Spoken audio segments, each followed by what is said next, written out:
Take a close-up look at the saltwater bass mobile. This is the 1448 Polar Craft. When I first got this, it was army green. Show y'all. Never painted the bottom. Probably gonna do some gator glide or something like that. So anyways, it's a trailer. I started out getting that for 400 bucks. Refurb that. The only thing left on it that's not done is the leaf springs. Got some stickers. Brand new LEDs, IP67, new wires, double heat shrink. Got a broken fender right there we need to replace. Painted the hull with Rust-Oleum oil-based paint. It's held up pretty good. Got a spot right there where the boat rubbed against the trailer pretty good. Took a spot off. Other than that, no real scratches or damage on the paint finish. Just recently mounted up this 8-horse Yamaha 4-stroke. Got a 9.9 Suzuki that I'm going to be using for real, but this is just a temporary motor. Nothing for speed, just a straight fishing machine. Added the mini jacker due to the long shaft.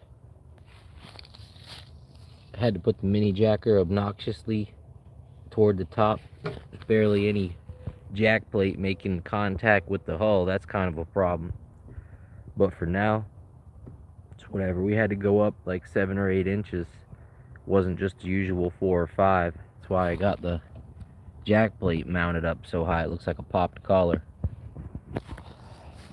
Just replaced this with an OEM Yamaha part, 10 bucks on Amazon. Just so y'all know, in case you break this part, a balloon filler will work. So anyway, I got the 8-horse electric start Yamaha.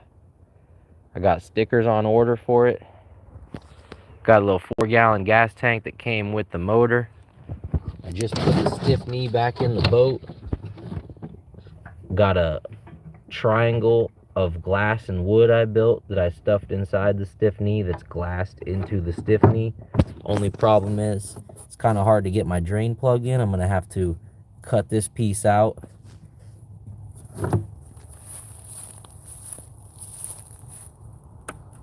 Got the running light, chrome nav light mounted in the back corner.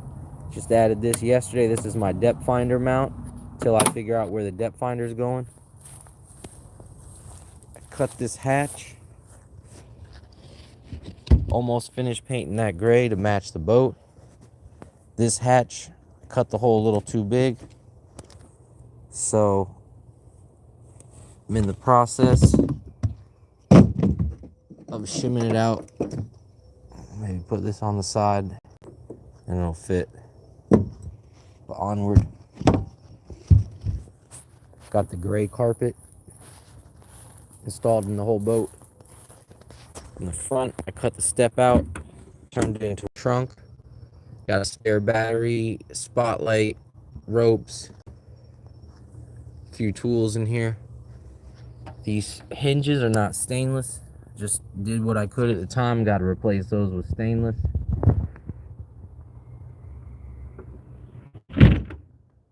So that's the front step storage compartment right there.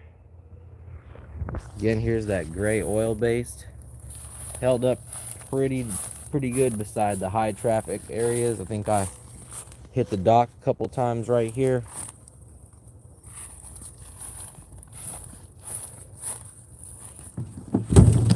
Got my bait cooler and my beverage cooler. 4 speakers, control panel. Mounted the control panel with just a screw and a threaded nut. Hammered that in, and now I can screw this on and off if I want to get behind the speakers.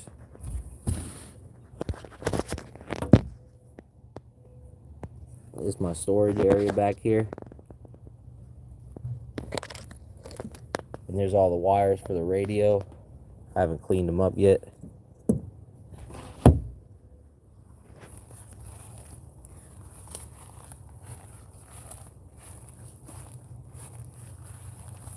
I didn't paint the bottom yet. Like I said, we're going to be gator gliding that or something.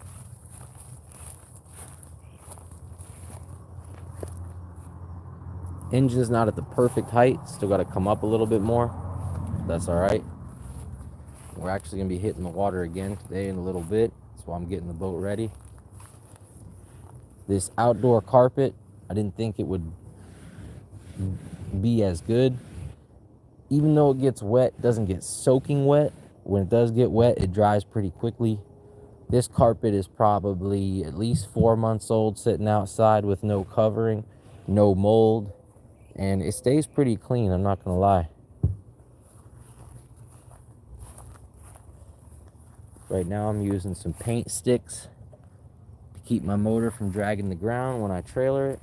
Still got the sailboat prop on here that came with the motor. We're going to be changing that. Ordered a new prop on Amazon for 28 bucks. We're going to see how that goes.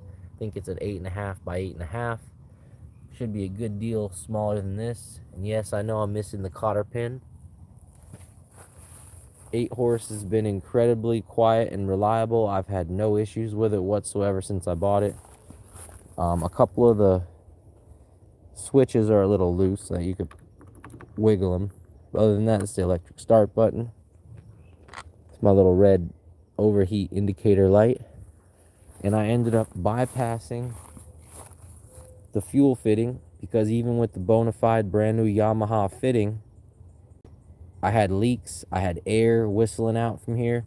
So what I did was I just took the gas line and fused them together. Ran it straight, and I'm bypassing this. Now sometime when I get more time, I'm going to take this out and run the gas line through the front of the motor like it should. Also, somebody was lazy, and when they ran the wires through this loom, they didn't put 2 of them through the loom, so I'm kind of stuck with my wire loom hanging out, but it's whatever. So, still got to paint the transom handles. This is where I had holes in here from a transducer. I'm actually going to be cleaning that up and probably reusing some of these holes. Yeah, and there's the mini jacker. I'm hoping when I put the 9.9 Suzuki on, it's not going to need as much lift.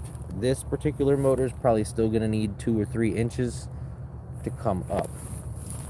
Just got a little too much skeg below the bottom of the boat. I'm not looking for speed. I'm just sick of running aground. I'm in shallow water. It's a John boat. I want to be able to go in ultra shallow water. Here's a look finish. That Rust-Oleum paint will give you at Home Depot. It's like $18 a quart.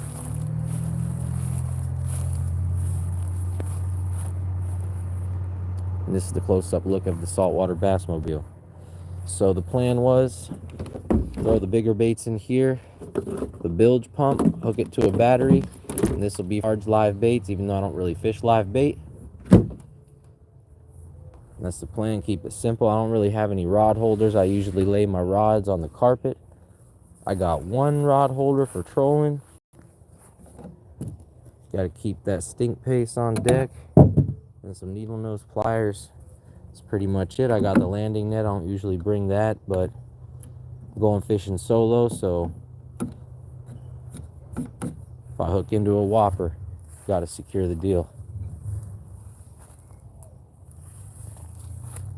One other thing I got going on is I got the bait bucket in case I want to toss that overboard. Got the cast net, fire extinguisher, of course. Pretty proud of this stiff knee idea, though. I'm sure people reinforce them many ways. I've never seen somebody build or glass a fiberglass reinforcement in the middle of this. Metal's strong enough, but man, this thing is bulletproof now. Also, since my motor's so small, got another altitude shim.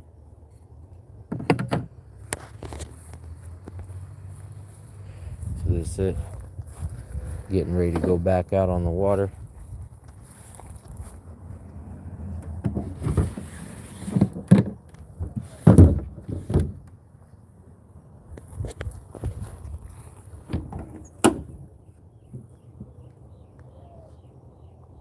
Still need to finish painting it, replace those hinges with some stainless.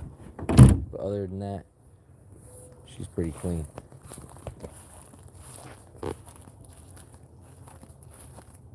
Stay tuned. I'll be going live again as soon as I hit the water.